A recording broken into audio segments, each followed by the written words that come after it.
Bueno, ¿qué tal? ¿Cómo están todos? Primero que nada, les comento, mi nombre es Agustina, soy delegada de la Junta Interna del Ministerio Público Fiscal y parte de la Juventud Judicial. Particularmente hoy nos reúne un nuevo mate jurídico, una nueva edición. La verdad es que nosotros venimos llevando adelante este tipo de actividades hace un tiempo ya, tratando de elaborar temas que tienen que ver con nuestra cotidianidad, con nuestra práctica profesional. Lo hemos hecho sobre reforma laboral, sobre el fallo Levinas, hemos tenido varias ediciones. La de esta oportunidad tiene que ver con el sistema acusatorio, con su implementación. Y para tratar este tema en particular tenemos 4 invitados, 3 de ellos acá a mi costado, a mi derecha, y arranco con la doctora Celia Delgado, que está conectada por Zoom y es defensora a cargo de la Coordinación General de la Defensa de General Roca. La doctora Mercedes Moguilangi, que es coordinadora de UNISA, la unidad encargada de la implementación del Ministerio Público Fiscal. El doctor Ariel Lijo, que es titular del Juzgado Federal número 4 de la Capital Federal. Y el doctor Julio Piumato, que es el secretario general, como ya todos sabrán, de la Unión de Empleados de Justicia de la Nación. Y quería, para arrancar, hacer quizás una pequeña introducción vinculada a cómo fue la implementación en términos más cronológicos. Si podemos ubicar un inicio, particularmente fue en el año 2015 con la sanción del Código Procesal Penal Federal y sufrió varias idas y venidas, la realidad es esa. La primera implementación fue en el 2019 en Salta y Jujuy. Y luego del traspaso del seguimiento de la Comisión Bicameral hacia el seguimiento a partir del Ministerio de Justicia en el año 2024, se implementó en varias otras provincias, que nos lleva a lo que nos convoca en particular en esta charla, que tiene que ver con la implementación en el sistema penal federal y penal económico de la Capital Federal. Tenemos particularmente una tarea elaborada como Junta Interna del Ministerio Público Fiscal que está vinculada a recoger cuáles fueron las experiencias de implementación en varios puntos del país, y la idea principalmente de esta charla es tratar de verlo desde los distintos puntos de vista, desde el Ministerio Público de la Defensa, del Ministerio Público Fiscal y del Poder Judicial. Así que no la quiero hacer tan larga. Queríamos arrancar con la doctora Celia Delgado. Buenas tardes. Hola, ¿qué tal? A todos y todas. Bueno, Celia, nosotros queríamos arrancar preguntándote cómo impactó la implementación del Código Procesal Penal Federal sobre las condiciones laborales de los trabajadores y trabajadoras, y qué implicancia tuvo con respecto a sus asistidos y al respeto de sus garantías. Gracias. Vuelvo a saludar a todos y a todas. Gracias por la invitación. Bueno, primero, muy breve, solo unos segundos, las condiciones de posibilidad de un cambio de política pública radical en Latinoamérica, en cualquier país de la región, nunca va a ser posible si pensamos en estándares ideales, porque las condiciones de posibilidad básicamente nunca están dadas. Somos democracias emergentes en los últimos 60 años. Nos cuesta mucho elevar los estándares de calidad de vida de nuestros ciudadanos y achicar la brecha social, así que imagínense mucho más cuando se trata de políticas públicas de los poderes del Estado. Pero claramente, y yo soy una defensora de la implementación del sistema y de defender esta implementación, tratando de hacer los ajustes necesarios para que el derrame y el impacto de esa implementación, que implica un cambio radical en la política judicial, no derrame perjudicialmente en los mismos sectores de siempre, que son los sectores más vulnerables por donde se corta la parte más delgada del hilo, ¿no? Por donde siempre se corta el hilo. Nosotros, por supuesto que la implementación plantea un modelo, o el sistema acusatorio plantea un modelo que propone una modificación radical del sistema de administración de justicia, y en sustancia, si se evalúa en profundidad esto, se deberían haber trabajado una cantidad de condiciones previas, por lo menos de mesas de diálogo y discusión de los actores centrales del sistema de justicia, sobre todo y considerando que el Poder Judicial es una expresión de poder republicano, es un poder del Estado hablando, y en función de eso, para que ese poder del Estado hable legítimamente, se requiere que en sus bases las condiciones laborales mínimas estén dadas. Por supuesto que esa discusión previa no se dio y eso hace que de alguna manera la reforma empiece a tener algunos contornos cosméticos, ¿no? Se va transformando en una reforma cosmética. ¿Por qué digo esto? Porque el sistema propone una modificación radical de la modalidad de trabajo, de la posición en la que cada uno de los actores del sistema trabaja. Esto, por supuesto, hace que, por ejemplo, para la defensa pública, concretamente, el rol de la defensa y de los equipos de trabajo, que en definitiva son los que hacen todo para que un caso, para que un defensor o defensora pueda litigar en una sala de audiencias, para que funcione este sistema se requiere una posición proactiva de la defensa, que tenga órganos de investigación propios, que tenga recursos para investigar los casos, que tenga una actuación proactiva y prematura desde el inicio de la causa. Y eso exige básicamente trabajo en territorio, es decir, salir a trabajar al territorio para relevar evidencia desde el momento genético en que la causa es notificada a la defensa. Y esto, por supuesto, que no se pensó, y para que esto sea posible se tiene que pensar, y para pensarse se necesita conversar con los trabajadores que tienen que salir a ese territorio, que en jurisdicciones como la nuestra, son pequeñas, que son jurisdicciones que no superan los 200.000 habitantes y donde las distancias son casi siempre cortas, no reviste gran complejidad, pero para escenarios como los de ustedes, de la ciudad autónoma, de la provincia de Buenos Aires o de otras provincias que tienen ciudades muy grandes en el país, esto es un impacto directo sobre la jornada de trabajo, sobre las condiciones esenciales del contrato de empleo público que une a cada trabajador a su puesto de trabajo.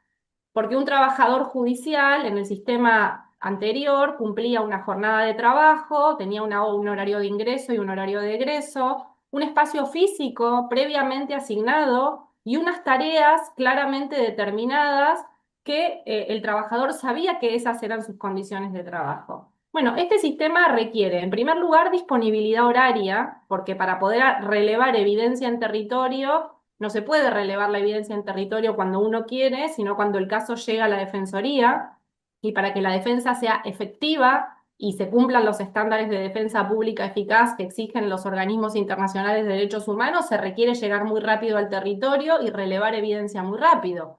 Y eso no lo hace solamente el magistrado, eso lo hace todo el equipo de trabajo. Entonces, salir al territorio a relevar evidencia exige cambiar el lugar físico de trabajo. Salir cuando el caso llega a la defensoría implica no cumplir la jornada laboral. Por lo pronto, gravita de manera directa este sistema en la jornada y en las tareas de los trabajadores. Y nada de esto se pensó previamente. Por ejemplo, si la RT va a cubrir a un trabajador que está relevando evidencia a las 7 de la tarde en un barrio periférico de la ciudad, ¿no? O si esta modificación esencial de las condiciones del contrato de empleo público van a ser toleradas por el sindicato, por ejemplo, que es quien le da cobertura a los derechos de los trabajadores y trabajadoras. Entonces, en este primer punto hay un déficit enorme y lo que estamos haciendo es trabajar tratando de elevar los estándares de garantías, pero considerando también la realidad laboral de los trabajadores que componen los equipos de trabajo y que estas cuestiones y la centralidad que requiere su voz en la discusión de un cambio tan radical como este no se dio oportunamente. Así que ese es como uno de los primeros déficits que tenemos y que cada equipo de trabajo lo va resolviendo de modo tal de que no se afecten los derechos laborales, pero que tampoco se afecte en profundidad la prestación del servicio, que es a lo que estamos convocados. Así que este es uno de los primeros problemas que tenemos.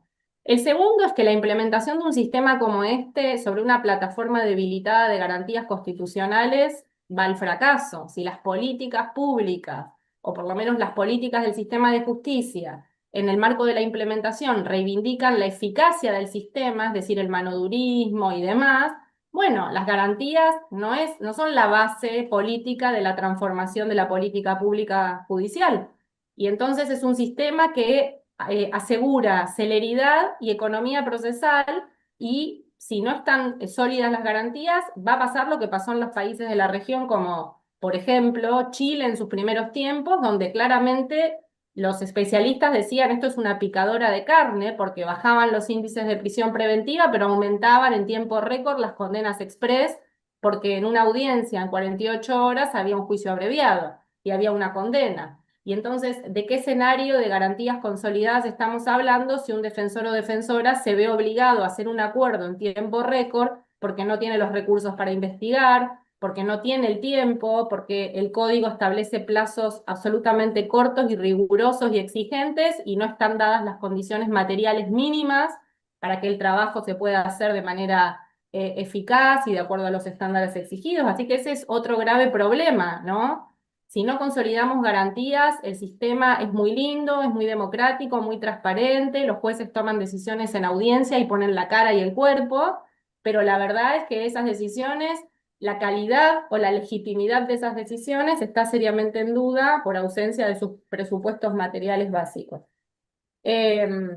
Bueno, y por supuesto siempre lo mismo, que es que no se convoca en las decisiones centrales sobre la política pública de cualquier poder del Estado, no se convoca a los actores más importantes, que es la fuerza de trabajo. O sea, los trabajadores, los que ponen el cuerpo a disposición de una reforma radical, de una política de Estado, no forman parte de la agenda, de la discusión, de la implementación. Fueron convocados los trabajadores concretamente cuando se tomó la decisión política de implementar y qué impacto esto iba a tener sobre su jornada de trabajo. Bueno, nosotros creemos que no, porque de hecho muchos trabajadores todavía están preguntando qué va a pasar, cómo va a ser, cuáles van a ser mis tareas, qué tengo que hacer ahora, ¿no? Entonces, lo que estamos haciendo en las jurisdicciones donde está implementado el sistema es la construcción de un delicado equilibrio, sabiendo cuáles son nuestras misiones constitucionales, pero sabiendo cuáles son los derechos de cada uno de nosotros como servidor público y como trabajador o trabajadora, ¿no? Todos somos trabajadores y trabajadoras con distintas funciones, responsabilidades y jerarquías, pero trabajadores. Ponemos nuestro cuerpo, nuestra fuerza de trabajo a disposición de un poder del Estado. Y claramente no fuimos convocados para dar esa discusión. Así que, bueno, básicamente esto, tengo un montón para hablar, pero me dijeron 10 minutos, yo creo que ya estoy re en tiempo y no quiero robar el tiempo a mis compañeros del mate jurídico, así que si quieren hacerme alguna pregunta, pero básicamente esto, para que la reforma no sea cosmética, hay que trabajar fuerte en la construcción de consensos que involucren los intereses y las necesidades de todos los actores que componen la reforma. Si eso no sucede, la reforma termina siendo un cambio cosmético que en definitiva va a reproducir las mismas prácticas en un escenario más debilitado de garantías, lo cual es peligroso en función del contexto político que estamos viviendo, ¿no? Muchas gracias, doctora. Y gracias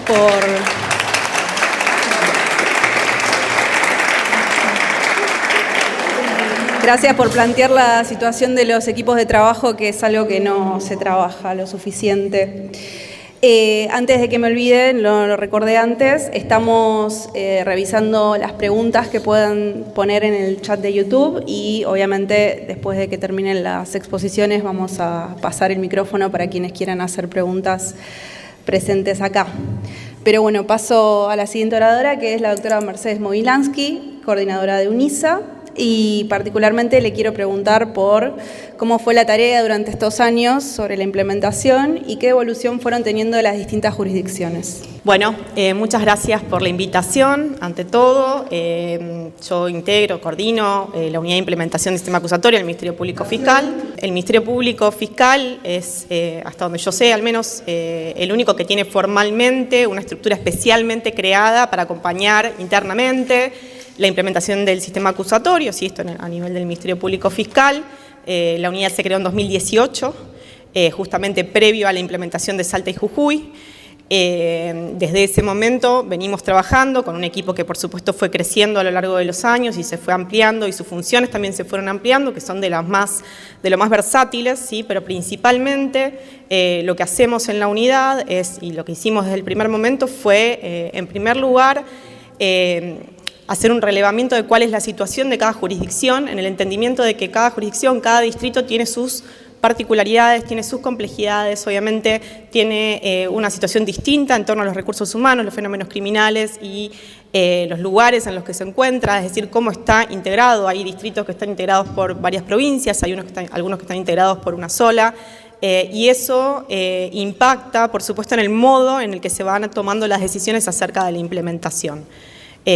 Lo que hacemos en la unidad en primer lugar y lo que hicimos siempre fue viajar a las jurisdicciones, ir a todas las sedes, ¿sí?, por más lejanas que sean, a todas las sedes donde haya una fiscalía por lo menos, hacer ahí relevamientos de distinto tipo, es decir, conocer el lugar, hablar con los equipos de trabajo, por supuesto también hablar con los fiscales, conocer las dificultades a las que se están enfrentando y sobre esa base y a través de otras informaciones que vamos recabando, ¿sí?, vinculadas también con la carga de trabajo y demás, vamos haciendo diagnósticos, también evaluamos cuál es la situación en torno a las fuerzas de seguridad. El Ministerio Público Fiscal trabaja con las fuerzas de seguridad permanentemente, obviamente, así que es uno de los pilares fundamentales para llevar adelante este proceso de cambio, y por eso es que la unidad también, además de capacitar en territorio a todo el personal del Ministerio Público, también capacita a todas las fuerzas federales y locales de seguridad en todas las provincias. Entonces esta es una de nuestras tareas fundamentales sobre la base de ese diagnóstico, que se lo presentamos a las autoridades de la Procuración y luego la Procuración las presenta a los organismos involucrados en el proceso de implementación. Y en esto voy a coincidir con algo de lo que dijo Celia especialmente cuando se implementó en Salta y Jujuy, cuando la decisión acerca de la implementación estaba en manos de una comisión bicameral, ¿sí?, en ese momento, que luego pasó al Ministerio de Justicia, ¿sí?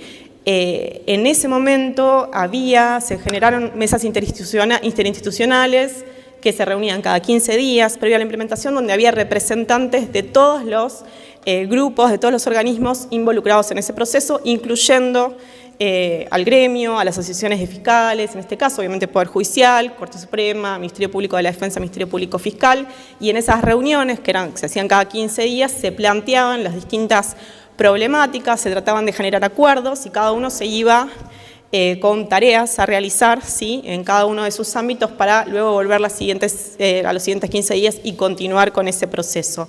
Eso, digamos, en el marco de este nuevo proceso de implementación que se inició en Rosario el año pasado, a principios del año pasado, no se produjo, si se quiere de otra manera. Hay una mesa interinstitucional, pero digamos, no tiene esa misma entidad, no se discuten exactamente las mismas cosas, y yo creo que esa es un espacio que se necesita, ¿sí? La Procuración está permanentemente exigiendo que haya un espacio de esas características donde discutir todos los temas, ¿sí?, todos los temas que hay que discutir, y obviamente también el de los trabajadores y los recursos que todos necesitamos. Entonces, en el marco de la realización de estos diagnósticos, lo que primero detectamos, por supuesto, es la necesidad de cubrir un montón de recursos, entre ellos recursos humanos, ¿sí? Algo que se detectó desde el primer momento y que está en todos nuestros diagnósticos es que la enorme asimetría que existe con el Poder Judicial, si en todos los distritos estamos en un promedio de 3:1 en cuanto a personal y también en cuanto a, digamos, a magistrados, magistrados por ahí 2:1, ¿sí? Pero de cualquier manera esto es algo que detectamos y que permanentemente se está planteando como una necesidad. Ustedes saben que la ley de implementación, la 27150, en su momento disponía un refuerzo para los dos ministerios públicos, la creación de muchísimos cargos. Ese artículo fue derogado por el decreto que suspendió, en su momento el 257, que suspendió la aplicación del código, la puesta en vigencia, y bueno, cuando se retomó el proceso de implementación no se volvió a poner en vigencia, ¿sí?, esa norma. Entonces, durante todas las implementaciones, desde que se comenzó en 2018, cuando se retomó en 2024, sucesivamente la Procuración lo que está haciendo es, en lo que hace los recursos humanos especialmente, reforzar todas las jurisdicciones con cargos que pertenecen a la Procuración, ¿sí? La realidad es que esos cargos, digamos, que están creados obviamente y que para los cuales hay un presupuesto, tienen un límite, ¿sí? Entonces se están administrando de la mejor manera posible, y en cuanto a lo que hace para los magistrados, se están utilizando todos los recursos existentes. Esto es los cargos vacantes de fiscales de la Procuración, ¿sí?, los cargos vacantes obviamente de las provincias. Se están creando nuevas funciones de auxiliares fiscales, porque ustedes saben que es fundamental para el Ministerio Público Fiscal, que asume toda la dirección de la investigación en el marco del nuevo sistema, es fundamental tener suficientes fiscales para asistir a las audiencias. Los auxiliares fiscales por eso es que son fundamentales en este proceso, pero lo cierto es que el código ha limitado, ¿sí?, su posibilidad de intervención. Entonces los auxiliares fiscales no pueden tomar decisiones sobre la disposición de la acción, por ende hay determinadas audiencias que son de carácter multipropósito, donde existe la posibilidad, donde se sabe que eso va a suceder, que puede suceder, que se disponga de la acción, a donde no pueden asistir solos, ¿sí? Y hay incluso en algunos distritos donde los jueces de revisión, que vienen a ser, digamos, los jueces que intervienen en impugnaciones o en la etapa intermedia, en la audiencia de control de acusación, exigen que sean los fiscales titulares los que se presenten en esas audiencias. Entonces, esto obliga, por supuesto, a reforzar en ese aspecto todos los distritos, pero lo cierto es que permanentemente, y sobre todo de cara a la implementación en la Ciudad de Buenos Aires, se han realizado desde la Procuración sucesivos pedidos para que se establezcan mesas interinstitucionales para discutir estas cuestiones y ver cómo se pueden resolver. Son muchos los temas para hablar, digamos, vinculados con esto, pero digamos, para ir a lo central, me estoy refiriendo a algunas cosas de las que habló Celia, pero una cuestión que pusimos sobre la mesa desde el primer momento y que en donde ponemos todos nuestros esfuerzos, además de lo que hace la Escuela de Capacitación del Ministerio Público, que da cursos permanentes, sincrónicos y asincrónicos, es hacer nuestras capacitaciones. Nosotros hacemos capacitaciones dirigidas específicamente a el personal de los distritos donde se va a implementar. Si esto se hace de manera presencial en esos distritos, son capacitaciones en temas procesales, en temas de modelo de gestión, porque el modelo de gestión del Ministerio Público cambia radicalmente. Dejan de existir las fiscalías y se pasa a crear unidades fiscales y sedes descentralizadas con una organización completamente diferente. Entonces es muy importante, justamente frente a la incertidumbre de la que hablaba Celia acerca de qué voy a hacer, dónde voy a trabajar, cómo voy a trabajar, que se trabaje en estas capacitaciones para que en la medida de lo posible esté todo lo claro posible. Por supuesto que a lo largo de los años se han ido consolidando algunas prácticas. Esto permitió también llevar a muchos de los integrantes o mostrarles a muchos de los integrantes del Ministerio Público cómo estaba esto funcionando en otros distritos donde ya estaba el sistema implementado hace tiempo, obviamente especialmente en Salta y Jujuy. Esto a nosotros nos parece fundamental porque ver el sistema funcionar, ver cómo se está trabajando, contribuye muchísimo a eliminar esas incertidumbres, al menos así lo es en nuestra experiencia, y es por esto que nosotros ponemos el foco especialmente en las capacitaciones. Otro aspecto que también es relevante es que desde la unidad hacemos un acompañamiento permanente de los distritos donde se implementó el sistema, ¿sí? O sea, no solo acompañamos antes, sino que lo hacemos después para poder resolver o ayudar a resolver todas las dudas que haya. Estamos permanentemente a disposición y muchos han decidido hacer uso de esta disposición y nos llaman permanentemente, y de esta manera también logramos que haya un flujo de información acerca de lo que está pasando en todos los distritos, porque también es una realidad que, como todo proceso de implementación de una nueva norma, hay estándares, ¿sí?, procesales, jurisprudenciales y de garantías que se van formando de a poco, ¿sí? Había algunas cuestiones que habían sido establecidas en Salta y en Jujuy, que a partir de las nuevas implementaciones han de repente sido cuestionadas, ¿sí? Entonces esto lleva a que haya un proceso de establecimiento, de construcción de estos estándares que se han dado en todos los procesos de implementación y que es esperable que continúen. Entonces es muy importante que todos los integrantes del Ministerio Público estén conectados entre sí, y la forma por ahora que encontramos de hacerlo es esto, es a través de la unidad y a través del establecimiento de vínculos entre todos los distritos. A ver, ¿qué más puede ser importante? Bueno, y para no olvidarme, otra de las cuestiones fundamentales, además de los recursos humanos, las otras cuestiones con las que nos encontramos es obviamente recursos para las investigaciones, ¿sí? Esta es una de las cuestiones también fundamentales porque cuando empezamos a relevar advertimos que, sobre todo en materia de recursos tecnológicos, informáticos, peritajes, que son fundamentales para realizar las investigaciones en tiempo y forma y tal cual lo exige la nueva norma procesal, que además establece sanciones, ¿sí?, para el incumplimiento de los plazos. Detectamos esto y esta fue una de las cuestiones que empezamos a plantear como fundamentales a la hora de dotar a todos los grupos y equipos de trabajo de recursos. En este punto algo se ha conseguido, sí, en lo que es materia de recursos informáticos. el Ministerio de Justicia estuvo entregando estos famosos SUFED, que son los software que permiten la extracción de datos y de los distintos dispositivos que se secuestran en el marco de todas las investigaciones, pero bueno, eso también debe ser acompañado de un proceso de capacitación, de incorporación de personal especializado para realizar esas extracciones y análisis, y eso todavía es una cuenta que está pendiente y que estamos todavía trabajando. Recursos informáticos para poder trabajar, sí, en el sistema. Ya no existe más el expediente en Lexien, ahora es un legajo fiscal que está en Coirón, que es el sistema informático del Ministerio Público, eso implica, por supuesto, contar con suficiente storage, suficiente capacidad en red para poder acceder permanentemente y cargar el legajo en tiempo y forma, que es algo que se les exige a todos.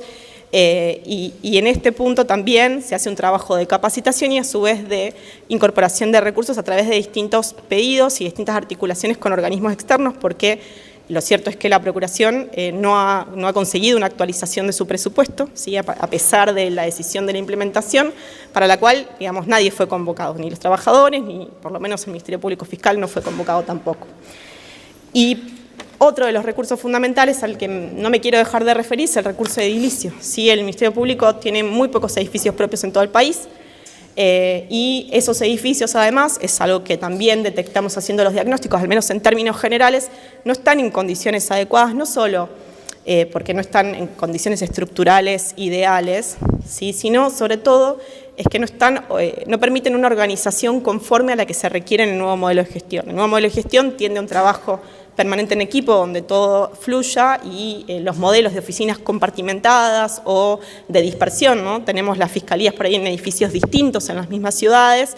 Esto no permite conformar grandes equipos de trabajo, que es justamente aquello a lo que tiende el nuevo modelo de gestión. Se trabaja intensamente en tratar de conseguir edificios adecuados, se piden recursos también al Ministerio Público, al Ministerio de Justicia, en algunos casos se ha logrado, pero bueno, de vuelta, incluso en los distritos donde ya fue implementado el sistema, hace mucho tiempo todavía está pendiente la satisfacción de ese tema. Bueno, hay muchas cosas más, pero no sé, no me quiero extender demasiado. Decime vos.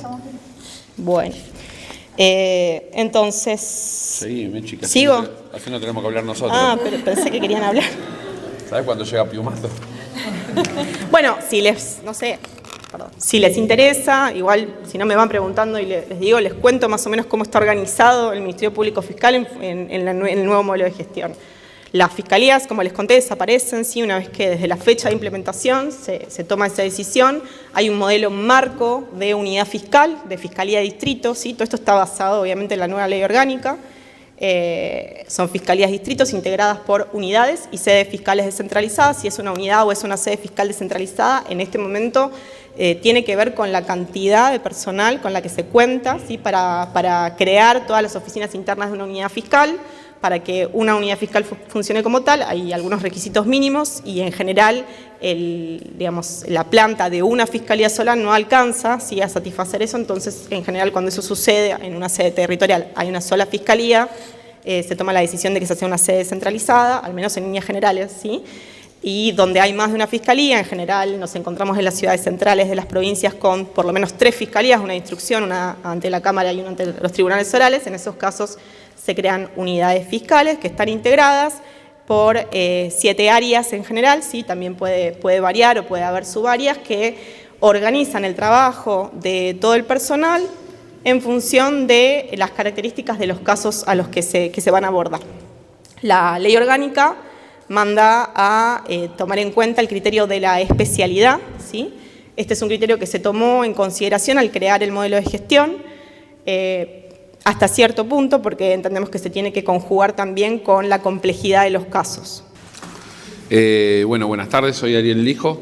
Siempre es un placer venir a colaborar, a participar. Tenemos muchos proyectos académicos con el gremio, del crimen organizado, de la estructura del Poder Judicial en la carrera de grado. Tenemos cursos de posgrado para el año que viene.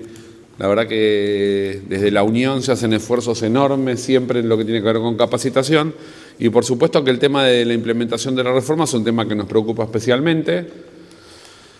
A todos, jueces, fiscales, defensores, que después de escuchar a la doctora, claramente es el sector que está más vulnerable, y el otro son los trabajadores judiciales, ¿no?, de los distintos poderes, que parece que a todo el mundo se le olvidó preguntarles qué pensaban.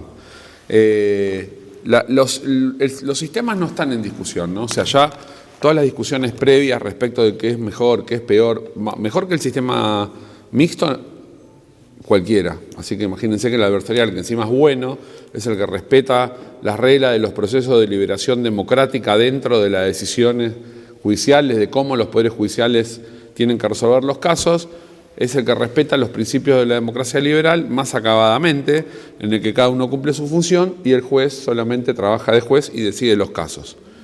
Eso también es un cambio cultural fuerte, que es el que me parece que sobre el que hay que trabajar.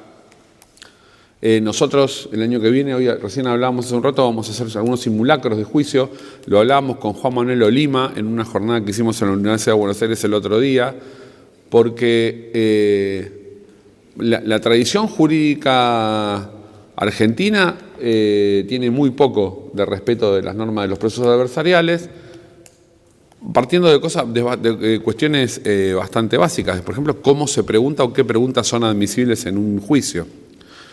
Sí es preocupante la situación que describían respecto de la defensa, por la cantidad por los recursos y el personal, porque si los fiscales son menos que los jueces, imagínense los defensores y la capacidad que tienen de ir, o sea, es bárbaro, estamos todos en igualdad de posición, pero es igual que algunos discursos de política que dice, partimos de la base que somos todos iguales y estamos en la misma posición, pero cuéntenle a los defensores cómo van a hacer para salir a buscar la prueba, quién los va a ir a buscar, con qué empleados, dónde van a ir a buscarlo y quién los va a atender, porque una cosa es ir que la fiscalía vaya con la gendarmería y otra el defensor que va a ir con el auto de la ordenanza que lo va a llevar hasta un lugar a preguntarle si quiere ser testigo. La otra cosa que también es importante son, el código establece plazos breves, lo cual está muy bien y eso es lo que necesita la gente, porque en definitiva las reformas no son para nosotros, las reformas son para los usuarios de los sistemas, tienen que darle respuestas a la demanda de los ciudadanos, ¿sí? No son para ni la política ni el Poder Judicial, en general la política nunca se acuerda demasiado de las reformas, y hacen las reformas y después la dejan librada al azar. Entonces la implementación parece que es un problema de los ministerios públicos y del Poder Judicial. Y efectivamente lo es, pero fue una decisión del sistema político, el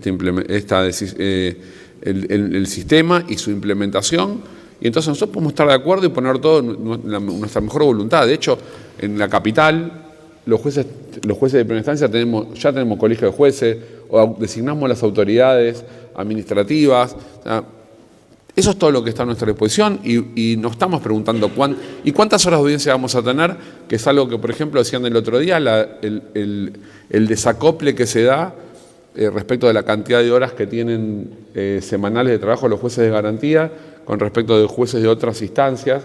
O, por ejemplo, ¿cuántos juicios hay?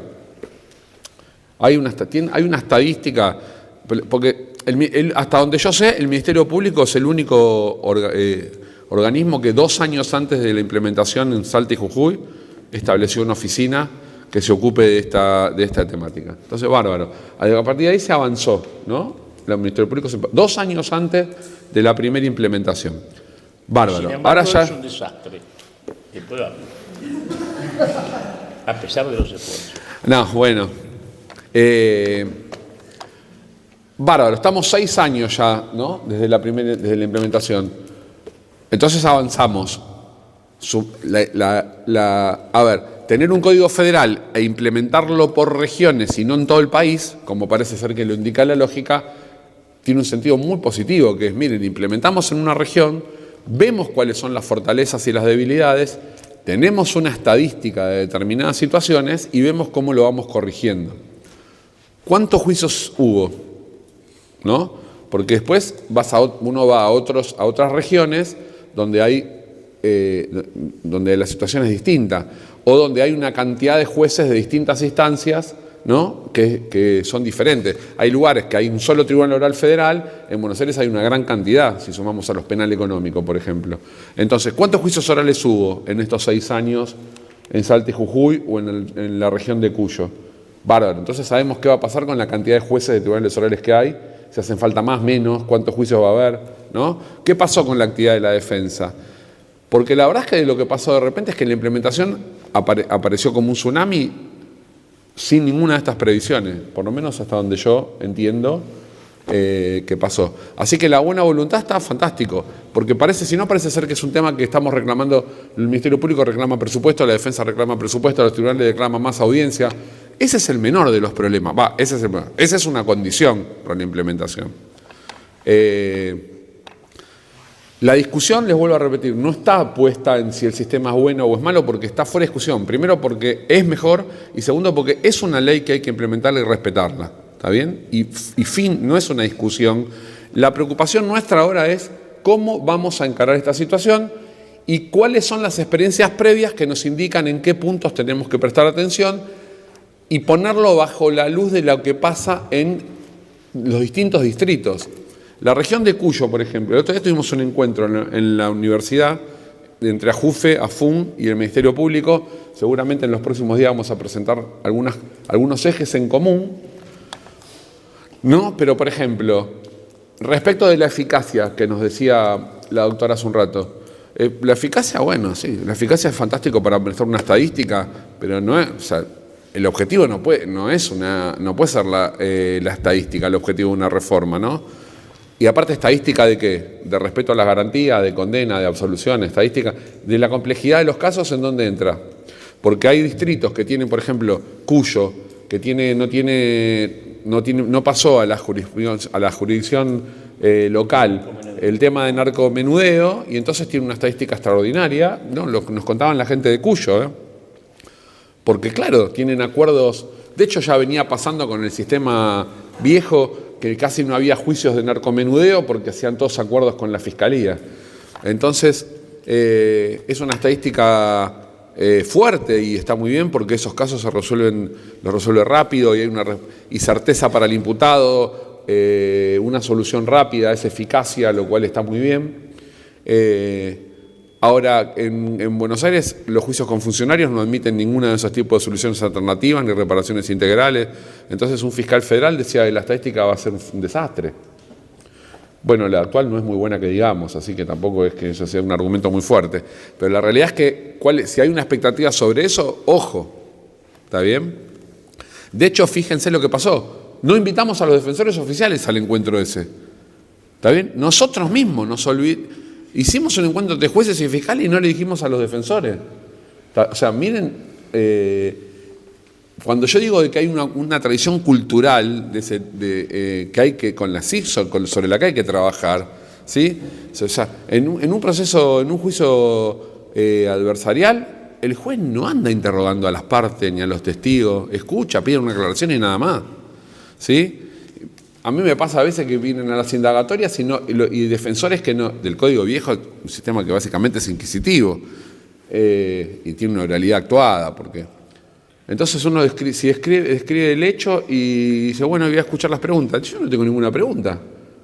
Yo ya sé todo, le digo, yo le acabo de decir cuál es el hecho y la prueba.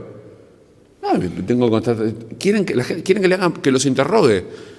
Defiéndase, ya le dije todo lo que sé, ¿no? Entonces hay sobre todo abogados más tradicionales algunos, y están esperando que uno le trate de sacarle a ver qué tiene para decir o que no, que eso ya no es más el trabajo. Bueno, eso es una tradición cultural que es fuerte y uno lo ve a veces en juicio. De hecho, hay un video en el que uno de los jueces se ofende y se va del juicio, qué sé yo, bueno.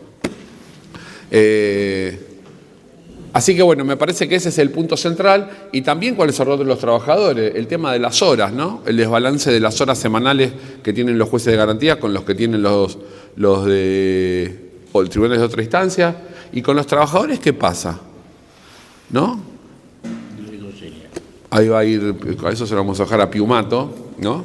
Pero bueno, yo lo que sí me parece es que lo que está claro hasta acá es que tanto los Ministerios Públicos, el de la Defensa, el Ministerio Público Fiscal, como el Poder Judicial, los jueces, estamos poniendo todo lo que está a nuestra disposición para que se implemente. Sí está claro que es una responsabilidad también que los tres integrantes, las tres partes de los procesos, marquen cuáles son las necesidades para que esto funcione de la mejor manera, ¿sí? Fracasar, bueno, eso también será una cuestión de medición, eso no va a pasar. Sí, la verdad es que no puede ser para gente de derecho y para gente que para la búsqueda de la verdad en los procesos, resolverlo en 48 horas con un acuerdo, todo, los casos simples me parecen bien, pero imagínense que para los plazos que tiene el código, un exhorto tarda 6 meses, mínimo. ¿Está bien? O sea, desde que se formaliza, yo entiendo que hay distintas secuencias, ¿sí? Pero las investigaciones de crimen organizado, transnacional, tienen complejidad. Por ejemplo, ¿no? La incorporación de prueba digital, ¿cómo se hace? El código es más moderno, en el anterior no hay nada que se enchufe, les digo, porque lo derogaron en el 39 en Córdoba y en el 92 fue presentado como la modernidad. Pero la prueba digital, ¿cómo se introduce? La alteración de algoritmos, que es el futuro de los ciberataques, ¿sí? O sea, algunas regulaciones para crimen organizado, que es con lo que van a tener que lidiar, me parece que son necesarias y que debemos evaluarlas entre todos para que los fiscales sepan cómo buscarla y utilizarla, para que los defensores puedan tener las mismas condiciones para defenderse y para que los jueces puedan evaluar con precisión cómo incorporarlo a un proceso. Les agradezco y le digo a Julio. Bueno, yo creo que un tema como este es bueno separar la teoría de la realidad. La teoría sería, lo dijo la doctora Celia, lo dijo Ariel, que es mejor el sistema acusatorio, no quedan dudas, ¿no? Y nosotros todo lo que sea mejor para la justicia, como trabajadores judiciales comprometidos con la justicia, lo apoyamos. Por eso hasta hicimos todas las capacitaciones que habló Ariel y además fomentamos la publicación de un nuevo código procesal federal, comentado, concordado y anotado, que por ahí lo tienen, el que quiera adquirirlo, para de Editorial Astrea, en 12 cuotas para los afiliados al gremio. Paso la vista porque es necesario, pues es un aporte y un trabajo de una selección nacional, prácticamente, que colaboró y comentó, concordó y anotó ese código. Y otra cosa es la realidad. Yo le decía a la doctora sobre la oficina también, si en algo tenemos que decir que el Ministerio Público Fiscal, es decir, la Procuración General, no solo en el primero no tanto, pero en todo lo que vino después, en esta etapa, es la que se ha puesto más firme frente al poder político. Y digo... Perdón que te interrumpa. Eso también es así. Acá la única voz que se escuchó hasta ahora poner las cosas en blanco sobre negro es la de Eduardo Casal. Tal cual. ¿Está bien? O sea, las cosas como son. Tal cual. Y nosotros que nos acusan de improvisado. No, pero digo, en ese momento no fue tan claro el Ministerio Público Fiscal, porque el vocero era quien es hoy el presidente de la Asociación de Fiscales, y en las reuniones que hicimos en el Ministerio de Justicia estaba apurado por la política en sacarlo, tanto el Ministerio Nacional como la provincia de Salta, fundamentalmente, que el senador, un amigo, Rodolfo Urtubey, era el hermano del gobernador de Salta. Entonces, ese apuro llevó que se abriera y que se dijera en esa reunión donde estaba la defensora pública, la defensora general, estábamos todos. Los únicos que planteamos la realidad fue el que les habla por el nombre del gremio y el doctor Javier Leal de Ibarra por la presidencia de todas las cámaras federales de apelación. Y el planteo lo hizo demostrar, no dijo que era puro político, pero dijo, bueno, pongámoslo en práctica, después vamos viendo. Esa fue la definición para poner en práctica Salta y Jujuy. La realidad de Salta y Jujuy es que faltan un montón de cosas. Primero, hubo años que no funcionó la Oficina de Medidas Alternativas, que para los que conocen el código acusatorio, el sistema, es central para el funcionamiento del sistema, y no funcionó. Menos se monitoreó todo el desarrollo. Nosotros tuvimos que pelear, primero que los cargos fueron insuficientes, tuvimos que pelear, toda la gente estaba precarizada en el Ministerio Público Fiscal, las oficinas judiciales eran un desastre, hablo de Salta y Jujuy, eran un desastre, y tuvimos que pelear en la Procuración, que decían no podían por falta de fondos, para que jerarquizaran a la gente y la efectivizaran. Fue una lucha, y no hubo en paralelo un trabajo mancomunado, a lo que hablaba Ariel, de ir monitoreando qué funcionaba bien y qué funcionaba mal. El efecto es que en el Ministerio Público Fiscal, y también hemos tenido casos de enfermedad y fallecimiento por mal manejo de la oficina judicial del Poder Judicial, y en el Ministerio Público Fiscal en 4 años empezaron las licencias psiquiátricas. Lo que decía Celia, que está pasando en la Defensoría, eso ya se vio en el Ministerio, en Salta y Jujuy, que es la demanda de esfuerzo superlativo sobre el personal. Y en general todos jóvenes, lo que tiene la justicia es el voluntarismo. Todos los judiciales quieren hacer, nos pasó en todas las casos. Entonces la gente se puso, se comprometió, jornadas larguísimas, nadie reclamaba por su derecho, pedían solamente que los efectivicen. Mirá qué poquito, se bancaban esa jornada extensa porque creían que de esa forma hacían patria, hasta que la salud le empezó pic. Y no hubo nunca un seguimiento de eso, no hubo nunca en todo este proceso preguntarle al personal de Salta y Jujuy cuáles eran las contras que tenían. Es decir, se desaprovechó los pros y los contras de la experiencia en Salta y Jujuy, lo decía Ariel con claridad, para ir viendo cómo seguíamos en el resto. Está bien, en el medio estuvo la pandemia, 1 año y pico, pero después tampoco se hizo nada. Y después vino el desastre de este gobierno de poner el acelerador. Y entonces todo esto fue mucho peor. Salta y Jujuy, al lado de lo que está haciendo ahora, es la panacea. Es la panacea, Salta y Jujuy. Y ahora es el cúmulo de la improvisación. Más, como lo decía ayer, el único que pusieron firme fue la Procuración y el gremio, que demandó permanentemente que no se podía hacer. Cuando implementaron la primera, que fue Rosario, toda la Cámara, me lo decían los propios camaristas, cuando vinieron a inaugurar estaban todos acá, la cinta, cortaron la cinta y después nos dejaron solos.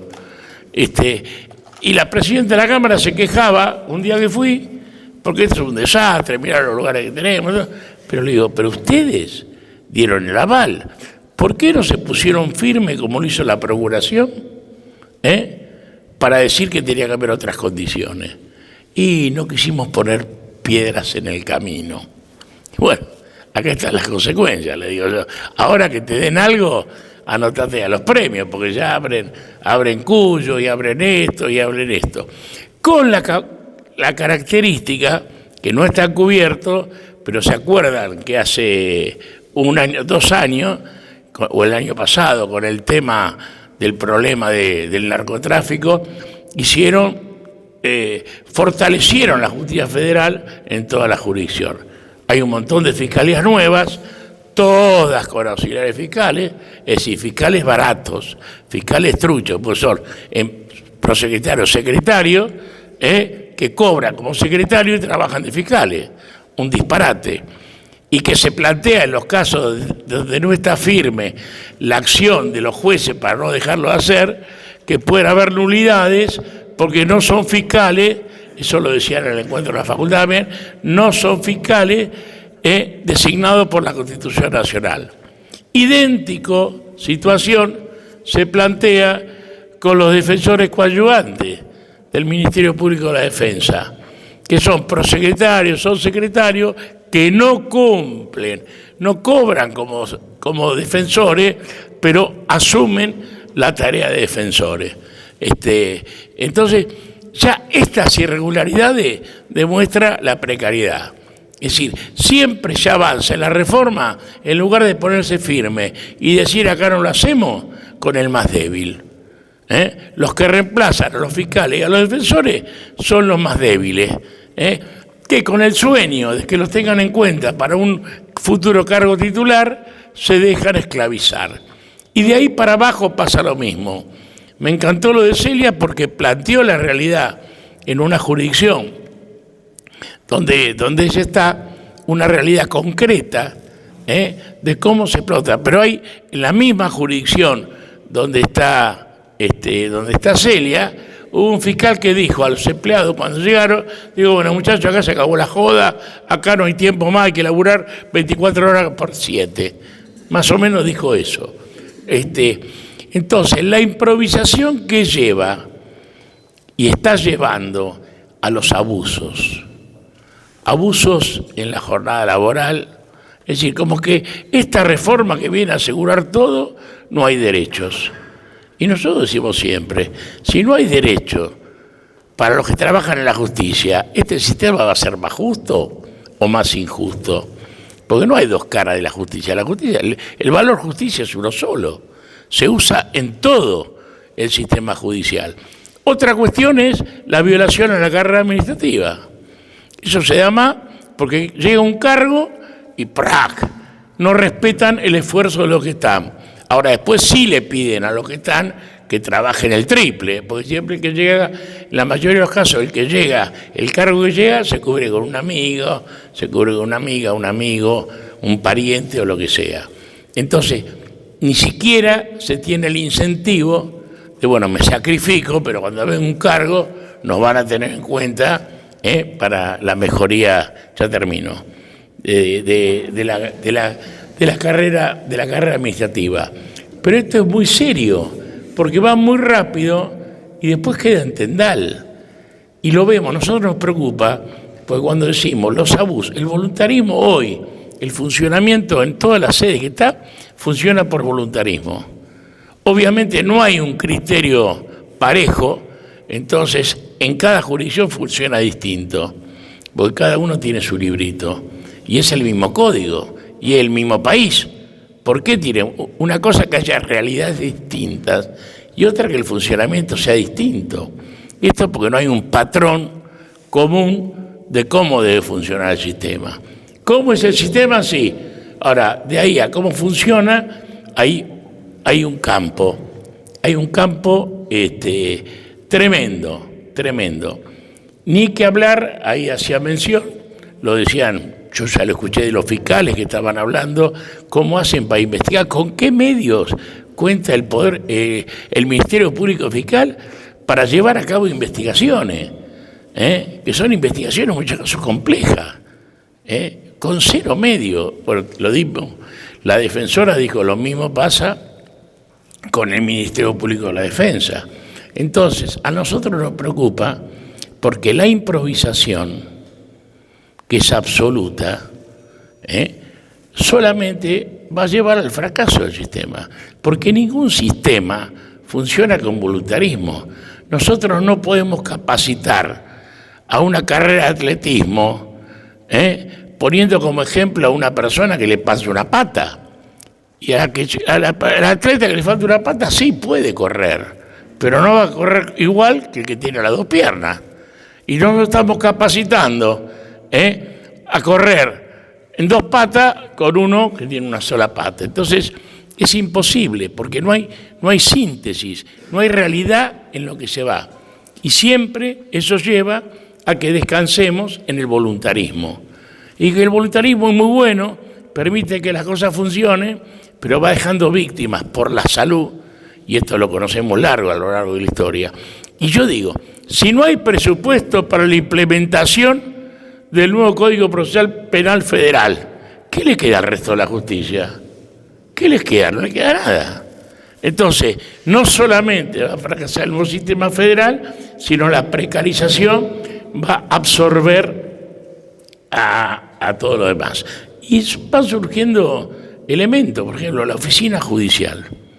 ¿Se acabó la carrera de los trabajadores en el Poder Judicial? ¿Cómo son? Porque en cada jurisdicción armaron la oficina judicial de una forma diferente. Entonces hay unas que son todos pinches. Y eso se le acabó la carrera. Eso, bueno, es uno de los desafíos que tenemos nosotros. Pero siempre corriendo detrás del tren. El tren va y nosotros tenemos que correr para alcanzar la dignidad de la gente que hace la justicia. Porque hay una cosa que está claro, que los teóricos no dicen. La teoría plantea que en algunas partes se da, es que la presencialidad relativiza la tarea de los agentes. Y esto es mentira, porque la delegación de funciones, lo decía la propia defensora, es con las carencias que tenemos de fiscalía, de tribunales, de defensoría, la delegación de funciones sigue existiendo y en peores condiciones que antes. Entonces, a nosotros estamos súper preocupados. Fue importante que trabajáramos todos juntos para postergar capital, porque acá es mucho más importante el número, pero no hubo una sola Cámara de Apelación hasta ahora que se pusiera firme. Jueces muy pocos, estaban preocupados. Después cuando se enteraron que le iban a pagar el 25% más como a los fiscales, parece que se acabó. Ahora al personal le incrementaron el doble el trabajo y no le pagan un peso más. Al contrario, le dice como el fiscal de General Roca, le dice, bueno, ahora se acabó, ahora se acabaron los horarios, se acabaron las cosas, hay que estar dedicado a esto. Entonces, esta situación creo que nos preocupa a futuro y tenemos que encontrar antes que sea tarde. La postergación en capital creo que fue un buen incentivo. Ahora surge, como para el éxito del sistema, surgen otras cosas que salieron de la reunión nosotros la planteamos siempre, pero salieron también de la reunión de la Facultad de Derecho. Tiene que haber una policía judicial. Nosotros, en la realidad de la Argentina, no podemos confiar en ninguna fuerza de seguridad para el éxito de una investigación. Esto es el ABC.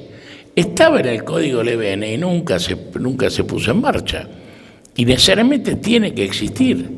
Y tiene que existir los medios para tener esa policía científica que como vemos en la serie, que tenga, es decir, los mínimos para el éxito del sistema. Si no, Ariel en eso es más optimista que yo. El sistema va a fracasar porque va a seguir funcionando, pero no va a haber alcanzado los fines. Y cuando la sociedad rechace los resultados, ¿qué va a decir la política y los gobiernos? La culpa es de la justicia. Esa es la conclusión. Y no queremos que eso pase. Por eso estamos luchando. Ahí voy. Como verán, lo bueno de estos encuentros es que no estamos de acuerdo en nada. No, en general sí, pero todos tenemos los matices propios, perdón, ya lo tiré 3 veces, tenemos los matices propios de los roles de cada uno y aparte aprendemos, nos escuchamos, sabemos lo que piensan las otras partes, me parece que esto es fundamental que lo hagamos. Bueno, llegó la parte de las preguntas, no sé si pudieron pensar alguna particular, vos tenías una para Celia. Celia, te hago una pregunta, ¿cómo están en lo que llevan? ¿Cómo están juntando la prueba? ¿Tuvieron casos en los que nos puedas contar de cómo van y tratan de conseguir, de emparejar como la prueba de algún defendido? Gracias. Bueno, lo dijo Julio con voluntarismo. En realidad pasa un poco lo que pasó en todas las jurisdicciones, que es que el proceso de implementación nos encontró a todos con mucha ansiedad y lo que pasó con el flujograma de trabajo al principio es que no sabemos si esto puso en evidencia que hay una cáscara vacía de algo o que se empezaron a trabajar con mucha conciencia o reflexión crítica a los casos, porque nos llevó mucho tiempo que empezara a haber un flujo de audiencias razonable. Al principio no había movimiento, y lo que pasó después es que efectivamente los equipos de trabajo son altamente comprometidos, entonces Para darles un ejemplo, nosotros tenemos aproximadamente desde el 4 de noviembre a la fecha en la unidad acusatorio 270 casos vigentes, más o menos ese es el flujograma que tenemos en un año de trabajo. Hemos tenido más de 70 audiencias, en el marco de esos 269 casos, solo 70 audiencias, es decir, que no todos han sido judicializados, muchos han terminado con desestimación, criterios de oportunidad, reparaciones, etcétera. Y en aquellos casos donde la Fiscalía ha decidido formular cargos y abrir claramente la IPP, lo que el equipo de trabajo hace es salir al territorio rápidamente, pero esto lo que implicó fue mucho trabajo previo, mucha construcción de consenso previa. Quienes trabajan, por ejemplo, los fines de semana tenemos trabajo un sábado a las 4 de la madrugada, tenemos que ir a comisaría porque tenemos detenidos, empezamos a trabajar y el equipo de trabajo que hace turno ese fin de semana, que trabaja conmigo o con la coadyuvante, que es la otra litigante de la unidad, hacemos sistemas de compensación de la jornada en la semana.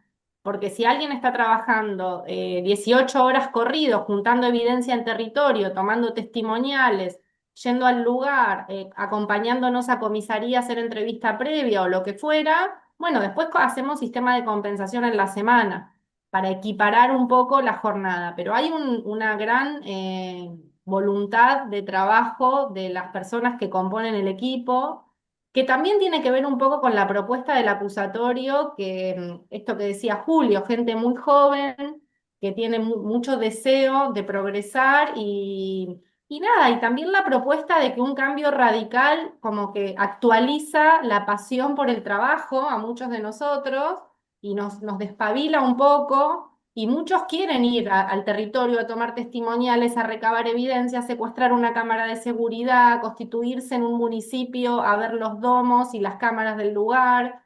Y bueno, lo estamos haciendo de esa manera, pero también es cierto que el flujo de trabajo permite ese estándar de trabajo, pero cuando esto empiece a desmadrarse, que posiblemente va a ocurrir porque el mandato de pacificación del artículo 22 al que hacía referencia Julio, exige que por lo menos los actores de la persecución penal, el órgano requirente, tenga una política pública muy clara relativa a la contraselectividad, es decir, poner los recursos en lo grave y desestimar o mandar al sistema composicional todo el chiquitaje, y eso no está pasando en todas las jurisdicciones. El mandato de pacificación es una ilusión.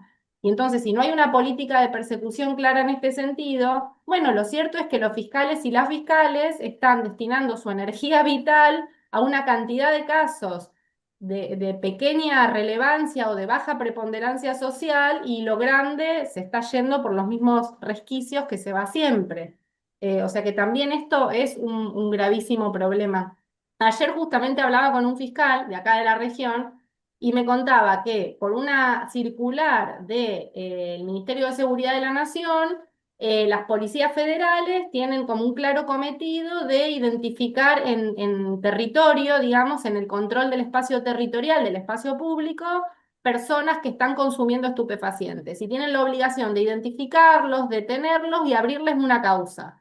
El fiscal le decía, yo no puedo, le decía al comisario federal, no detenga a todo el mundo, porque tengo que abrir una causa por cada uno de estos casos y tengo que cargar en el sistema Coirón, lo que me lleva 40 minutos de trabajo. Y el comisario le decía, es una circular del Ministerio de Seguridad, señor fiscal, usted haga lo que quiera con la causa después. Yo voy a demorar y voy a hacer un sumario prevencional y lo voy a poner a disposición suya. Entonces, el fiscal estaba el sábado desde las 2 de la mañana hasta las 7 cargando casos Coirón, porque en una fiesta electrónica habían identificado a más de 40 jóvenes que estaban intentando ingresar a la fiesta con pastillas o algún tipo de estupefaciente. Claramente caso de consumidores, de usuarios, ¿no? De estupefacientes. Bueno, pero el fiscal estuvo hasta las 7 de la mañana cargando 30 casos en el sistema Coirón, que 3 días después va a desestimar por insignificancia, por arriola de corte, por principio de reserva y artículo 19. Bueno, pero perdimos 24 horas de un fiscal federal de la Nación en eso y no en destinar su energía laboral y la de su equipo de trabajo a la contraselectividad y a la persecución de los hechos que producen mayor dañosidad social. Entonces, digo, si tampoco hay una política clara de persecución penal y de cumplimiento del mandato de pacificación, es muy difícil. Y nosotros como defensa, encima, lo que decía el doctor Lijo, muy claramente, lo de la igualdad formal, la igualdad de armas es una proclama formal. Bueno, nosotros también nos dan traslado de esos 30 casos del sábado a la noche. Y nosotros también tenemos que gestionar defensa por esos 30 casos. Asesorar a esas personas imputadas de causa penal, explicarles lo que le va a pasar. Y entonces los pocos recursos que tenemos también tenemos que destinarlos a asesorar a estas personas. Entonces, así es claramente impracticable el sistema.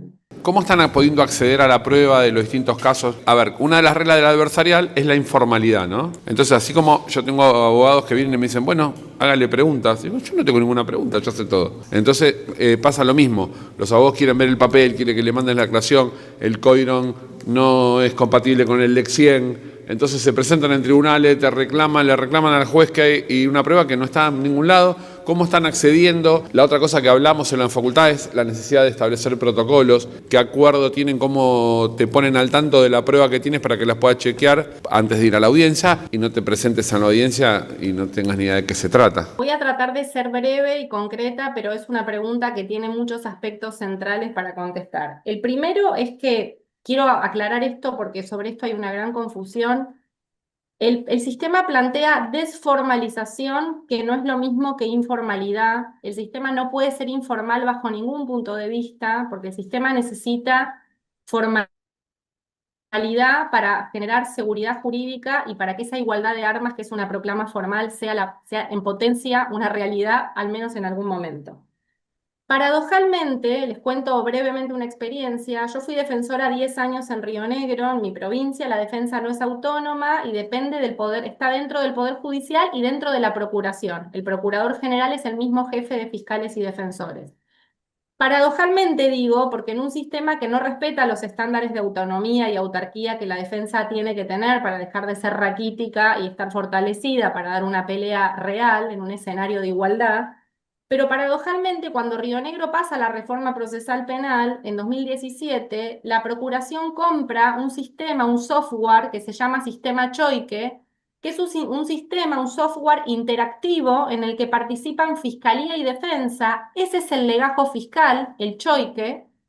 La Fiscalía tiene la obligación de revelar toda la evidencia a la defensa, deber de descubrimiento, y solo puede ocultar con unos candaditos que el software tiene las medidas unilaterales autorizadas por el código. Allanamiento, escucha telefónica y nada más que eso. Y la defensa ingresa al sistema Choique y tiene también su carpeta que no es descubierta a la Fiscalía, pero puede ver toda la evidencia de la Fiscalía.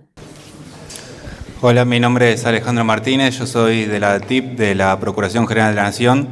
Les agradezco la presencia y las intervenciones de las 4 personas. Y desde ya le pido disculpas porque no tengo una pregunta, pero sí quiero que quede asentado algo, una opinión sobre una faceta que para mí no se tuvo en cuenta. En primer lugar, y voy a ser breve, en primer lugar, cuando hablamos de implementación, lo dijo Julio, me parece muy importante que en cada ámbito que haya se hable con los trabajadores y las trabajadoras porque tienen otra perspectiva de lo que significa la implementación y me parece que cada ámbito institucional que se habla, por cuestiones de tradición del poder o tradiciones culturales que también habla Ariel, se hablan jueces, fiscales, defensores y defensoras y no se habla con los trabajadores que tienen otro problema, otra perspectiva y les doy a dar el ejemplo que quería dejar asentado. Yo trabajo en la DATIP, evidencia digital es algo que a mí me súper interesa, es algo que interesa un montón a todas las personas que trabajamos ahí. Somos el órgano, si se quiere, en el marco del acusatorio. Es una de las direcciones generales pensadas por la ley nueva del Ministerio Público para el acusatorio. Y la verdad que las definiciones que se están tomando a veces atrasan mucho más de lo que avanzan. Les explico por qué. Para tener algunos indicadores. En términos de lo que es derechos laborales, carrera judicial, en un órgano que es 100% técnico, yo vi más funcionarios de empleados pasar a funcionarios abogados que personal técnico, lo cual me parece el colmo de una Dirección General de Apoyo Tecnológico. En segundo lugar, yo veo personas dictaminando, ¿sí?, en el caso de representante pericial del Ministerio Público con cargo de escribiente. Los hay. Como sindicato, una y otra vez lo decimos, y sigue habiendo un montón de nuevos funcionarios abogados y psicólogos, peritos informáticos, escribientes, todos. Una preocupación que lo estamos hablando. De hecho, médicos forenses son todos oficiales mayores. Al principio querían contratar 5, lo contrataron como escribientes. Le dijimos, bajo ningún aspecto, se dieron cuenta y los contrataron como oficiales. Ya la única doctora que hay en psiquiatría, que ahora es la única doctora del cuerpo médico forense, se fue porque ganó el concurso y ahora es perito de la Corte. Y no estoy diciendo perito de la Corte, esta compañera afiliada se quedaba si era prosecretaria y ni siquiera le ofrecieron prosecretario, que en cualquier juzgado, sé que los juzgados civil, a los peritos psiquiatras por lo menos le dan prosecretario. Sabe que no puede ser perito de la Corte, pero oficial mayor, escribiente auxiliar, peritando, me parece una vergüenza que hay que atender ya. Y en segundo lugar, la asignación de los recursos humanos. Escuchen al personal técnico, ¿sí? Yo me encargaba hace unos meses de un área de desarrollo de software en la DATIP, que por ejemplo hacía el sistema, no sé si lo conocen, transcribir, hacía el sistema nombrar, el sistema biblioteca digital. Hoy todo eso sacaron el 75% del personal para hacer adquisición de celulares, ¿sí? Una tarea que no requiere esa expertise. Formar un programador en el ámbito de la justicia para hacer software en el marco de la justicia, mínimo 3 años de preparación, contra 2 de adquisición de software. Están todos iluminados y fascinados con la adquisición de la prueba judicial, pero no la pueden procesar y analizar después. Entonces, la entrada está perfecto, la adquisición está perfecto, pero si no se puede procesar no va a servir de nada. Debe ser la DATIP el único lugar privado y público en todo el mundo que a sus programadores los hace hacer otras tareas cuando es una de las cuestiones más demandadas en todos los ámbitos. Así que por favor les pido que eso lo revisen. Ya sé del compromiso de la gente de UNISA, pero digamos, me parece que no solo hay que hablar con los funcionarios, sino que también hay que hablar con otras, porque pasan cosas y no... Gracias.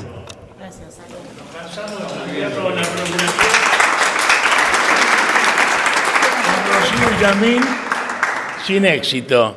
Y te puedo decir que los fiscales federales, en la reunión que tuvimos, dijeron, digamos, las condiciones de precariedad que trabajaba la DATIP. Sí. Como lo remarcaron, como que no estábamos en condiciones.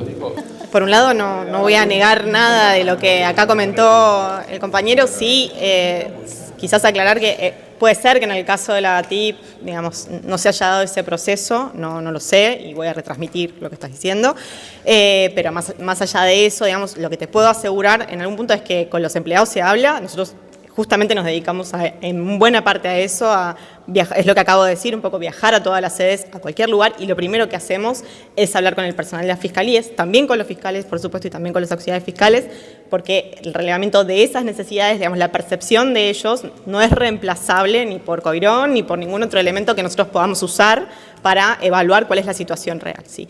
Ahora, dentro de eso, justamente se está trabajando, se tiene presente la situación de la DATIP en el sentido de que, digamos, también lo dijo Julio antes, está vinculado con la policía judicial, está vinculado con cómo fue concebida la DATIP, obviamente originalmente, y lamentablemente en todo este proceso de pausa que hubo de la implementación, sumado a la pandemia y demás, y a la ausencia de recursos suficientes, si esta es una realidad, hoy estamos en esta situación y es totalmente real. Y un reclamo permanente, que desde que recibieron los famosos UFED y desde que se está trabajando en eso, digamos, hay que aclarar también, es totalmente de acuerdo con vos, con la necesidad de procesar esa información.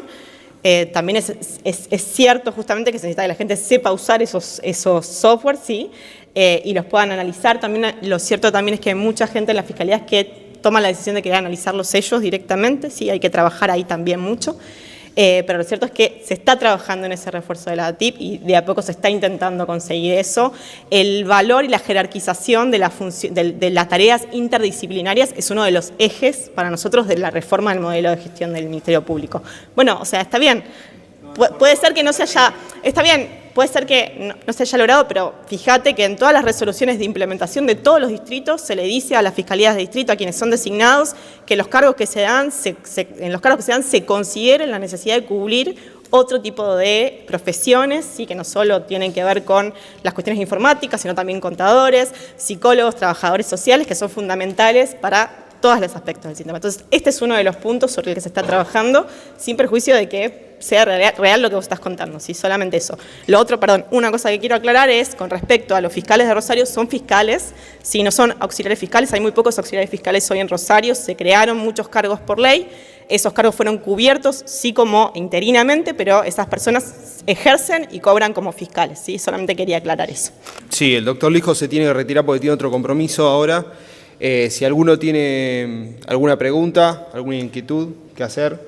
Bueno, mi nombre es Agustina, trabajo en una defensoría en lo criminal y correccional, ya varios me conocen acá en el gremio, y quería preguntar, frente a las adversidades y también aspectos positivos que también son considerados, ¿qué rol o qué papel puede llevar el ámbito académico y mismo la justicia para acompañar, digamos, estos desafíos que estuvimos hablando acá, en un sentido de que pueda formar una consolidación a este cambio? Bueno, está muy bien la pregunta, me viene bárbaro. Estos encuentros no son para criticar la reforma ni la implementación, todo lo contrario, ¿está bien? O sea, claro, pues cada vez que uno dice algo, hay un montón de gente que se ofende, y eso es una cosa ridícula, ¿no? O sea, y el otro día en la facultad, de hecho, decía problemas de la implementación o no sé qué. Yo decía, no son los problemas, o sea, detectamos, vemos cómo mejorarlo. Esto es lo que refleja que estamos preocupados, ¿está bien? Entonces, y nos preocupan en distintos planos y en distintas intensidades. Nos preocupa que la defensa pueda acceder a la prueba, cómo defender mejor a los imputados, y nos preocupa cómo la fiscalía lleva la carga. No es un traslado que lo que hacían los jueces ahora lo van a hacer los fiscales. Es un cambio estructural mucho más complejo y no es que le paso el bueno, ahora yo no voy a hacer nada y lo va a hacer toda la fiscalía, o yo voy a mirar lo que hace. ¿No? Y después lo que pasa con los encuentros qué pasa con los trabajadores judiciales, ¿qué es esto de cómo la carrera cómo sigue? No es la formalidad, no, yo tengo el fiscal que reclama, yo soy de la fiscalía tal número y acá no me pueden mover. Mira, ya te movieron por ley, el Congreso que te creó la fiscalía te acaba de crear otra ley que dice que no tenés más esa fiscalía. Sí me preocupa qué pasa con los trabajadores, que son como un eslabón más débil, ¿no? Fíjense, prevé que nosotros vamos a ganar el 25% más, pero los trabajadores nada, ni siquiera un cargo superior, ¿no? Entonces, son encuentros que tienen que ver con esto, miren, nosotros no vamos a poner la implementación como pasa en Río Negro, como pasa en donde está Celia. Claramente vamos a participar. Solamente estamos diciendo, miren, corrijamos acá, prestenle más atención acá. Porque, o sea, yo soy juez, me preocupa lo que le pasa a los defensores, y me preocupa cómo es el Ministerio Público, quién es algo que decía Mechi. ¿Qué fiscal me va a venir a mí a pedir una medida cautelar contra un imputado? ¿Un fiscal auxiliar? ¿Un fiscal titular? ¿Qué es lo que voy a tener que hacer? ¿Cómo accedió? ¿Dónde está? ¿Cuál fue el acceso que tuvo la defensa a esta prueba? ¿Sí? Los jueces siguen teniendo el control de legalidad. Hay una cantidad de cuestiones que nos preocupan, pero no que nos preocupan porque estamos en contra del sistema. Eso está fuera de la discusión. Es cómo hacemos que esto funcione de la mejor manera posible para los usuarios del sistema, y la cosa que más me preocupa es para los trabajadores judiciales, ¿no? Esto de que trabajan, acá se acabó la joda, ¿qué quiere decir eso? Bueno, mi nombre es Julia, soy trabajadora del MPF y, bueno, comparto acá todas las preocupaciones de todo. Me gustó mucho escucharla a la doctora Celia. Yo tuve una pregunta sobre la falta de autarquía financiera que está teniendo el Ministerio Público, ¿no? Digo, porque estamos todos de acuerdo en que constitucionalmente es lo que tiene que pasar y que clarifica los roles y demás. Pero ¿cuál es la mirada que tienen los jueces o el Poder Judicial sobre la falta de autarquía financiera? Si eso no es un avasallamiento a la independencia judicial también, al servicio que vamos a tener que brindar. Cuando nosotros hablamos de independencia del Poder Judicial y del Ministerio Público, hablamos de independencia interna y externa. La interna es en la medida de tomas de decisiones, y la interna tiene que ver con los factores que afectan la intervención y el contenido de sus intervenciones, ¿no? No solamente provienen del Poder Ejecutivo. La independencia hoy en el mundo de las comunicaciones y de las redes y del bullying mediático no solamente provienen del Estado ni de las autoridades políticas. La necesaria o la responsabilidad que tienen los funcionarios de tener independencia externa de sus decisiones. Vos pensás que recién el presupuesto del Poder Judicial lo administraba el Ministerio de Justicia hasta fines del gobierno de Menem, creo, ¿no? Hasta el 90, la ley de autarquía salió en el año 90. No, pero ¿y el presupuesto lo administra el Ministerio? ¿El presupuesto? Siempre lo administra. No, bueno, el Poder Judicial pide que le reasignen partidas, etcétera, ¿no?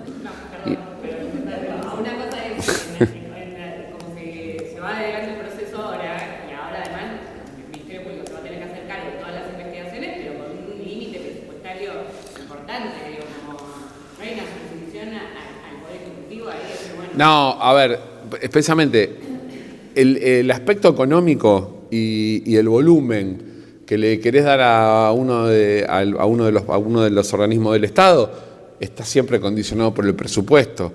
Y entonces vos le podés dar una cantidad de responsabilidades y un rol extraordinario, y después en la negociación, que es un tire de afloje, que es lo mismo que hace la Corte, se presenta un presupuesto y es un tire de afloje para conseguir cuánto presupuesto le dan, más y menos.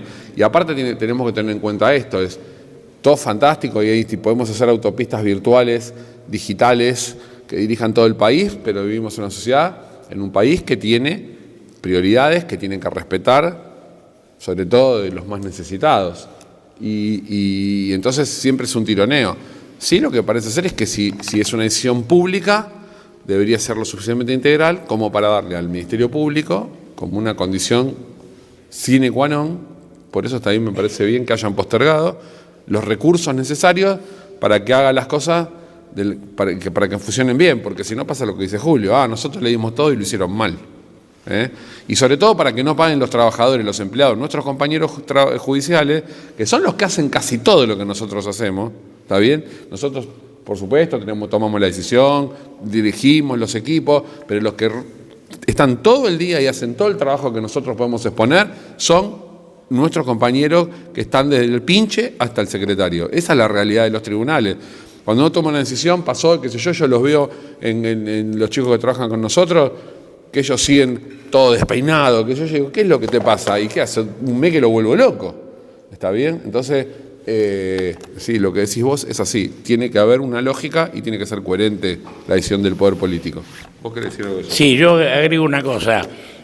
Acá, que tiene que ver con la improvisación en todo sentido. Cuando se trató la reforma constitucional, se planteó la independencia de los ministerios públicos y se le dio la autarquía económica.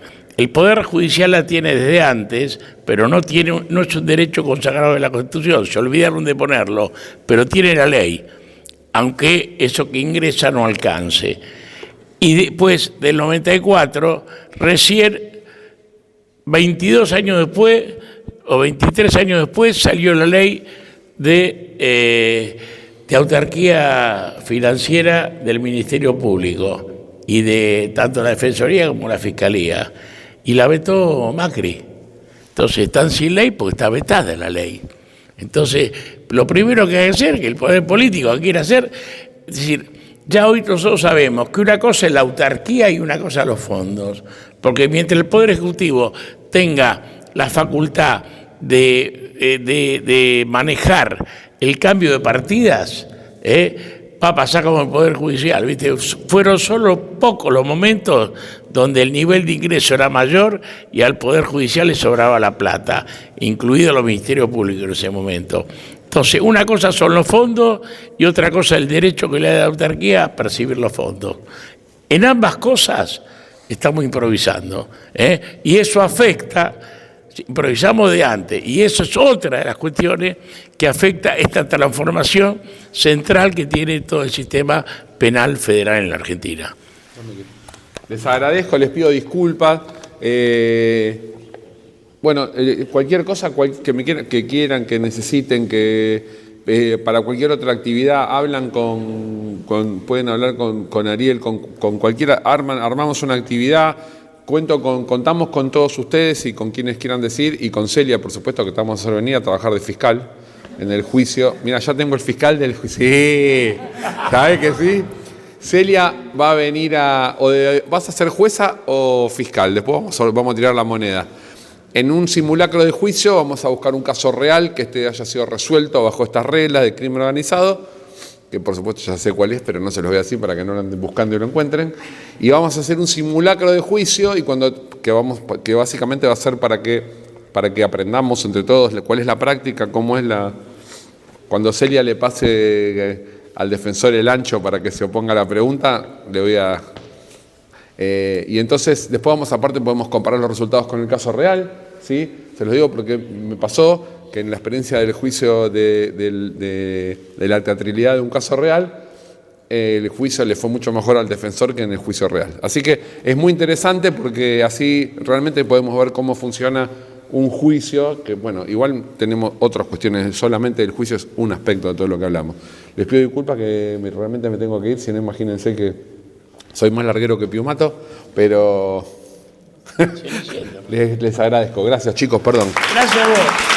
Gracias a vos, Ariel. Yo digo solo, lo que dice Ariel tiene que ver con el posgrado, que ya está prácticamente aprobado, tenemos los profesores, todo, está armado el curso de posgrado, para el año que viene, tiene que ser abogado, no importa de qué, y obviamente en ese curso los afiliados a la Unión van a tener un descuento especial porque el posgrado lo maneja la Facultad de Derecho, ¿no? Esto lo digo porque él hablaba del juicio y todo, tiene que ver con esa cuestión. Pero como el juicio es público, podemos hacer el día del juicio la entrada libre, que sean públicos los que no son del curso. ¿Está claro? Bueno, al coordinador. Bueno, la doctora Mogilansky y la doctora Delgado, si quieren unas palabras finales, sí, antes de cerrar. En primer lugar, agradecerles a todos. Quizás nos queda corto el espacio para todas las cosas que hay que conversar, pero por lo menos me parece que surgieron algunos puntos de partida interesantes. Hay un montón de cosas de las que podemos hablar. Me pareció súper enriquecedor las experiencias particulares que pudo transmitir Celia acerca del distrito donde ella está trabajando. Me parece súper interesante eso. Y transmitirles que por lo menos desde lo que es la Procuración, la UNISA, que tiene, digamos, nosotros somos con Carla Digangui somos coordinadoras y la unidad está a cargo de los dos secretarios de procurador, el secretario de Coordinación Institucional, Olima, y del secretario de Disciplina y Técnica, Casanovas. Estamos relevando todas estas necesidades permanentemente y las tenemos presentes y estamos trabajando en ellas, ¿sí? Haciendo los reclamos, como bien dijo, hicieron ahí una pregunta sobre la autarquía financiera y demás. Lo cierto es que esto es algo que Casal permanentemente está reclamando y está planteando por escrito en todas sus misivas al Ministerio de Justicia y demás, justamente buscando cuidar todas esas necesidades, además del mantenimiento de la autonomía real, ¿no? Porque si no, no se puede mantener. Y de vuelta, coincido con lo que dijeron todos, en que nadie tiene dudas acerca de que este sistema es mejor, de que nos genera entusiasmo, como comentó Celia en los equipos de trabajo, nosotros lo percibimos, ese entusiasmo y ese compromiso, pero con las ganas no alcanza, ¿sí? Estamos de acuerdo en todo eso. Eso es todo por ahora. Muchas gracias. Y soy conteste que la deuda que tiene el Ministerio de Justicia con la Procuración es escandalosa, ¿no? El ministro dijo en su momento, hay platita, pero no sé dónde la tienen guardada en otro caso, pero no la da en la medida necesaria para la implementación del nuevo código. Doctora Delgado. Muchas gracias por la invitación. Me parece súper interesante que hablemos desde la perspectiva del trabajo, de que si bien es un poder del Estado y que es una expresión de poder republicano, en definitiva, ese poder está compuesto por trabajadores y trabajadoras, y siempre la perspectiva del trabajador se analiza a lo último, cuando en realidad es la base, lo más importante para lograr la transformación del orden social. Lo que quiero decir, sí, es que más allá de todos los inconvenientes que verificamos, identificamos, registramos y reportamos, es escandaloso que en un país que ya tiene problemas de seguridad jurídica por una multiplicidad de variables que no podemos definir ni agotar hoy en una discusión, pero básicamente el federalismo ya es un problema en términos de seguridad jurídica, que hoy en el país tengamos dos códigos procesales penales vigentes, con un país dividido, con derecho procesal penal de dos velocidades, y que por lo tanto la implementación definitiva del Código Procesal Penal Federal en todo el país no solamente es una exigencia republicana y una deuda deuda histórica, sino que es una emergencia en función de la igualdad y la seguridad jurídica, que hay que trabajar por esa seguridad jurídica y que todos los trabajadores y trabajadoras tenemos un núcleo denominador común entre nuestra dimensión como trabajadores y trabajadoras y nuestra experiencia vital en la que pasamos muchísimo tiempo en el trabajo y que seguramente todos y todas queremos hacerlo mejor para construir un país mejor, para transformar el orden social, para que sea más equilibrado, más equitativo, más inclusivo. Y en ese sentido, o sea, tenemos que seguir adelante dialogando, discutiendo, debatiendo, exponiendo los problemas que tenemos y tratando todos desde nuestras perspectivas de construir una república mejor. Gracias por la invitación y a disposición siempre del gremio. Gracias. Muchísimas gracias a ambas. Muchísimas gracias, doctora Delgado. Bueno, a todos los oradores que vinieron, doctora Mobilansky, el doctor Ariel Lijo, que ocupan todos lugares de importancia institucional, todos hicieron un tiempo por venir acá, así que les agradecemos. Y bueno, no quería dejar de destacar dos cuestiones importantes también. Nosotros el mate jurídico lo empezamos es una experiencia que empezamos el año pasado, y esta es la primera vez que lo hacemos con transmisión a compañeros judiciales de todo el país. No solo está la doctora desde su jurisdicción, sino que nos siguieron vía YouTube desde el streaming, judiciales de todo el país que participaron, hicieron preguntas y estuvieron al pendiente participando. Y además destacar, muy importante me parece, que esto habla del compromiso que tienen los judiciales, porque para esta actividad participaron para que se lleve a cabo compañeros del Poder Judicial, compañeros del Ministerio Público de la Defensa y compañeros del Ministerio Público Fiscal, y es la primera vez. Así que les pido un aplauso para todos esos compañeros que hicieron posible esta actividad. Perdón, muchos nos hubiéramos quedado más, pero Ariel decía que muchos se van a ir y es bueno terminar con la presencia de todos. Así que después, como todos los que han asistido, si quieren, y los que están desde el interior, podemos plantearnos, porque es un tema que da para más. Fue interesante todo, pero fue muy acotado para todo lo que hay que decir. Si plantean que hagamos uno nuevo, estamos dispuestos.